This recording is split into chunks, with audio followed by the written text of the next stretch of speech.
Today, my topic for deliberation is development, classical theoretical debates.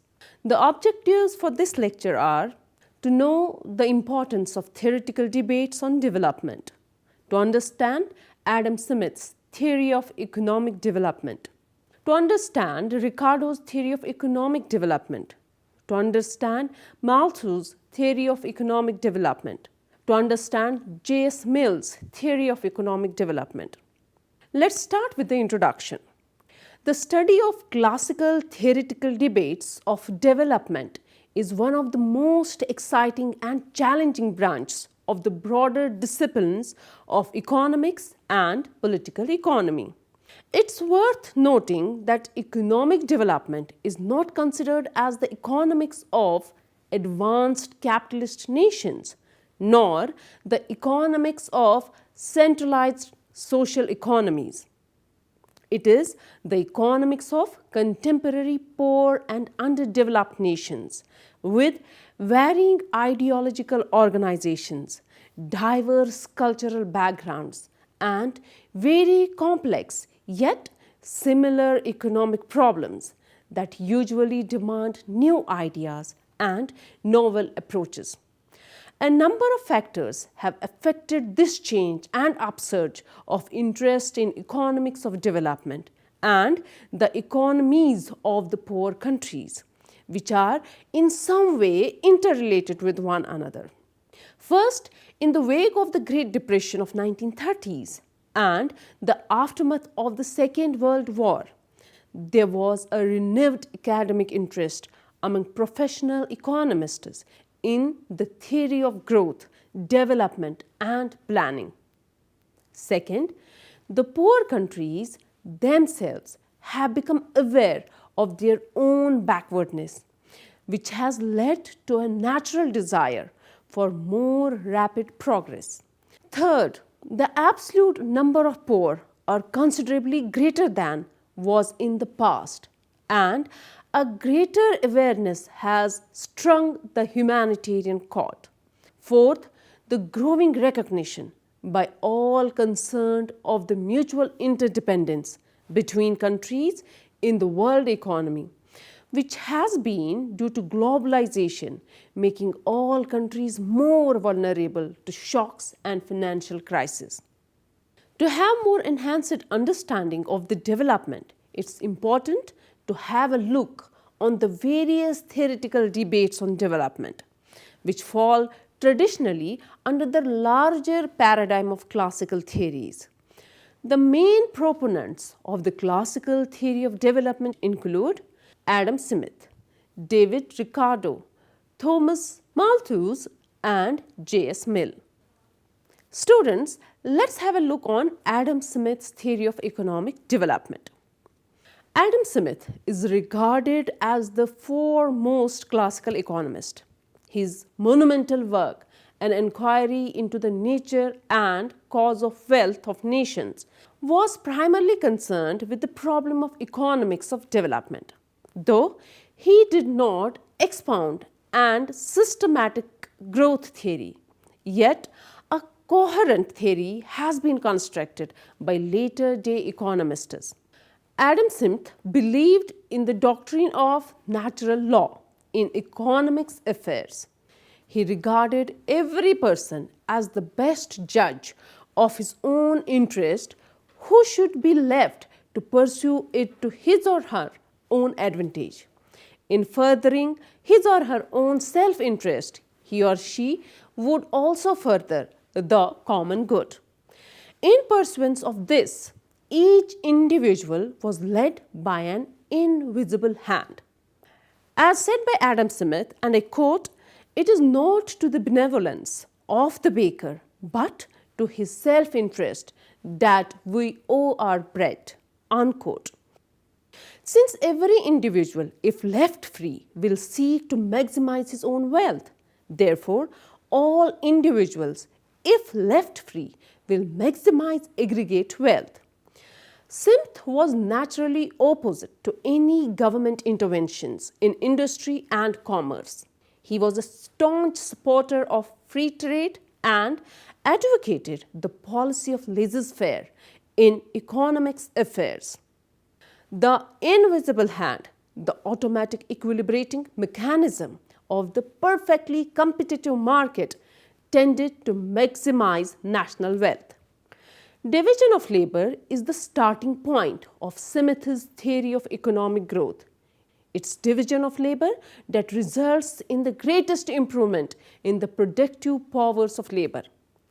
The attributes of this increase in productivity are: first, the increase in the dexterity of every worker; second, the saving in time to produce goods; and third, to the inventions of large number of labor-saving machines. Smith, however, emphasized that capital accumulation must precede the introduction of division of labor. He wrote, and I quote, "As the accumulation of stock must, in the nature of things, be previous to the division of labor, so that labor can be more and more subdivided in proportion only as stock is previously more and more accumulated." Unquote. Like the modern economists, the classical economists regarded capital accumulation as a necessary condition for economics of development. Hence, the problem of economics of development was largely the ability of the people to save more and invest more in a country. Smith believed that profits tend to fall with economic progress when the rate of capital accumulation increases. Increasing competitions among capitalists tend to lower profits. Thus, with the growth of economies' capital stock, competition among entrepreneurs for scarce labor tends to bid up wages and thereby lowers profit. Regarding the role of interest in economics of development, Smith wrote that with the increase in prosperity, progress and populations, the rate of interest falls, and as a result, the supply of capital is augmented. The reason being that with the fall in interest rate, the money lenders will lend more to earn more interest. According to Smith, farmers, producers and businessmen are the agents of progress and economic growth. The functions of these three are, however, interrelated. To Smith, development of agriculture leads to increase in construction works and commerce. When agricultural surplus arises as a result of economics of development, the demand for commercial services and manufactured articles rises. This leads to commercial progress and the establishment of manufactured industries. On the other hand, their development leads to increase in agricultural productions when farmers use advanced production techniques. Smith's theory is based on the socio-economic environment prevailing in Great Britain and certain parts of Europe. It assumes the existence of a rigid division of society between capitalists, which includes landlords also, and laborers. But the middle class occupies an important place in modern society. Thus, this theory neglects the role of middle class. According to Smith, capitalists, landlords and moneylenders save. This is, however, a one-sided base of saving, because it did not occur to him that the major source of saving in our advanced society was the income receivers and not the capitalists and landlords. Smith's whole model is based upon the unrealistic assumption of perfect competition. The laissez-faire policy of perfect competition is not to be found in any economy. So students, now let's have a look on Ricardo's theory of economic development. Ricardo presented his view on economic development in an unsystematic manner in his book, The Principles of Political Economy and Taxation. Like Smith, Ricardo never propounded any theory of development. He simply discussed the theory of distribution. Ricardian system considers agriculture as the most important sector of the economy. The difficulty of providing food to expanding population is the main problem. The Ricardian model is based on the interrelation of three groups in the economy, that is, landlords, capitalists and laborers, among whom the entire produce of land is distributed. In agriculture, the rate of innovation introduced would be insufficient to affect the tendency for diminishing returns to set in at either intensive or extensive margin of cultivation. Thus, the introduction of improvements in the agriculture techniques might check the progress of diminishing returns. It could have temporary effect on cost of agricultural production. For the overall growth of the economy, it is necessary to examine as to which of these patterns prevail with respect to the output of industry and agriculture together. Ricardo is of the opinion, and I quote, "Although then it is probable that under the most favorable circumstances, the power of production is still greater than that of population. It will not long continue so, for the land being limited in quantity and differing in quality. With every increased portion of capital employed on it, there will be a decreased rate of production, while the power of population continues always to be the same." Unquote. As Smithian economy grows at an accelerated rate, Ricardian economy develops at a progressively slower pace. According to Ricardo, capital accumulation is the outcome of profit because profit leads to saving of wealth, which is used for capital formation. The capacity to save is more important in capital accumulation. This depends on the net income of society, which is a surplus out of the total output after meeting the cost of workers' subsistence.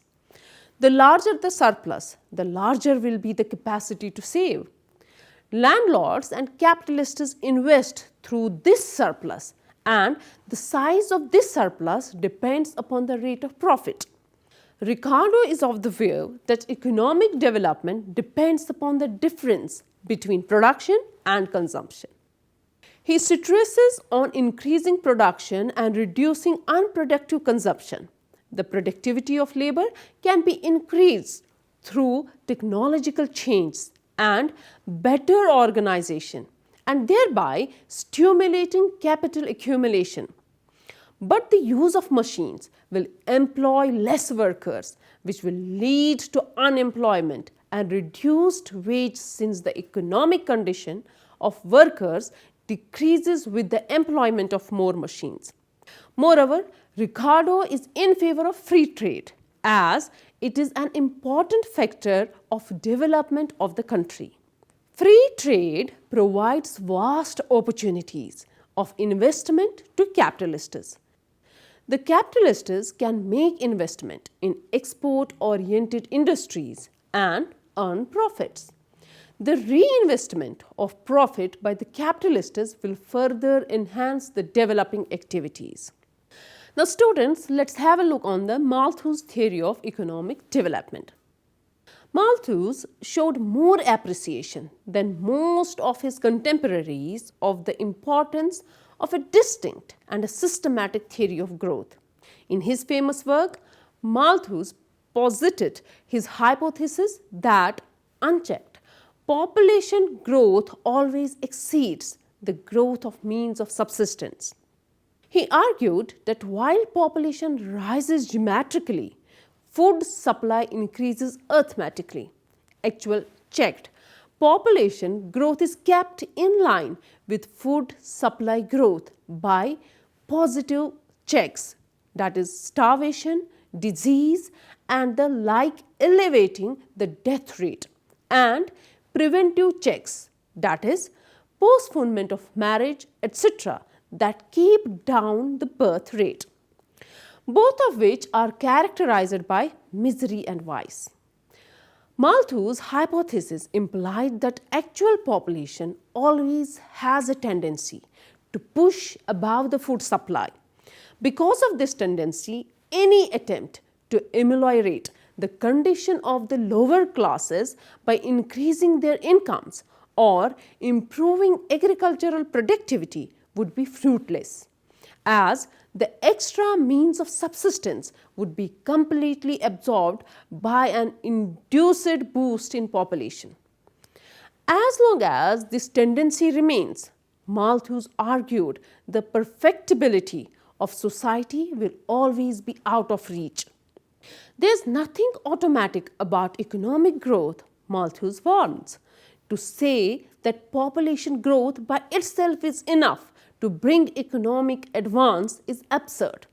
In the first place, population growth, despite the strength of the psychological and physiological forces tending to bring it down, is an end product of the whole economic process. Secondly, mere increases in numbers do not provide a stimulus to economic expansion. Population growth encourages development only if it brings an increase in effective demand. Malthus says, and I quote, "A man whose only possession is his labor is or is not in demand by those who have the disposal of produce." Unquote. Malthus does not, of course, deny the need for saving and investment for economic growth, but he suggests a concept of optimum propensity to save. Up to a certain point, saving is needed to finance without inflation the investment for which profitable opportunities exist. Beyond that point, however, saving will reduce consumer spending to such an extent that investment too will be discouraged. High rates of growth do not occur with high levels of ex-ante saving, abstinence on the part of the upper income groups, but with high levels of ex-post, realized savings and investment, which are in large degree the result of growth and do not require reductions in consumer spending. Malthus also noted the phenomenon which much later Colin Clark has addressed. Economic development entails structural change of a sort which diminishes the relative importance of agriculture in the economy. He argued that technological progress tends to increase employment and that tapering off of the growth of income and output causes unemployment. He suggested land reform as one means of expanding output. Malthus envisaged the economy as consisting of two major sectors, industrial and agriculture. The latter triggers the growth of the former. Malthusian picture of economic development seems to have been one in which capital was invested in agriculture until all the arable land was brought into cultivation, stocked and improved. After that, there were no more opportunities for profitable investment in that sector, and investment opportunities existed only in the industrial sector. Diminishing returns to increased employment on the land could be avoided only if technological progress in the industrial sector was rapid enough. Further, if enough investment took place to absorb most of the population growth in the industrial sector and to reduce the cost of living of workers on the land, permitting reductions in their corn wage rates. There is no doubt that Malthus made a valuable contribution to the theory of economic growth. A great deal of what he wrote on the subject is applicable to an underdeveloped economy, especially relating to the theory of dualism. Now students, let's have a look on the J.S. Mill's theory of economic development. J.S. Mill recognized the relevance of political economy to the outcome but judged its role to be limited. He was a more subtle and original political economist than just refining and updating Smith. Unlike his predecessors, Mill gave a very coherent exposition of the growth process. He defined in a very orderly way the three agents: land, labor, and capital, followed by the degree of productiveness of his three production agents. Recognizing the limited quantity and productiveness of land, he introduced the diminishing returns as the most important proposition in the political economy. However, innovations and inventions are given capable of exercising an antagonistic influence on the law of diminishing returns to agricultural labor. Among innovations, he argued for the improved education of the working force, improved system of taxation and land tenure, and more sold instruction for the rich classes that would increase their mental energy, generate feelings of public spirit in them, and qualify them for constructive roles in society. There is a kind of paradox in Mill's treatment of population. His basic position is rooted in Malthus and Ricardo. However, he puts to himself a question beyond: what permanently might avoid an overpeopled state with its attendant marginally low wages, poverty, ignorance, and degradation, particularly acute for women. He favored a sustained public policy to encourage smaller families, efforts in popular education, and ultimately movement to a higher income per capita stationary state. Mill is known in demographic literature as a neo-Malthusian, that is, a believer in birth control. He argued so strongly for limitation of family size that one expects support for birth control to become explicit. In examining the forces that determine the productivity of the working force, he introduced the factors of production with which labor must combine, that is, the quality and availability of the soil and sources of raw materials, as well as the scale and quality of capital equipment. Mill starts his exposition of the role of capital in production with a distinction between fixed and working capital. In dealing with profits, he distinguished three components: interest, insurance against risk, and wages of superintendents, and then considers the determinants of the minimum profit rates, variation, and the tendency of the profit in various sectors towards equality. According to him, there is possibility of a decline in unit labor costs with rising wage rates. Mill had more to say on business cycles. His concept of the business cycle was firmly anchored in a theory of irrational expectations. He believed that since the calculations of the producers and traders being imperfect, there are always some commodities which are more or less in excess and some are in deficiency. The reason for this being the rising prices, which dupes the producers of riches.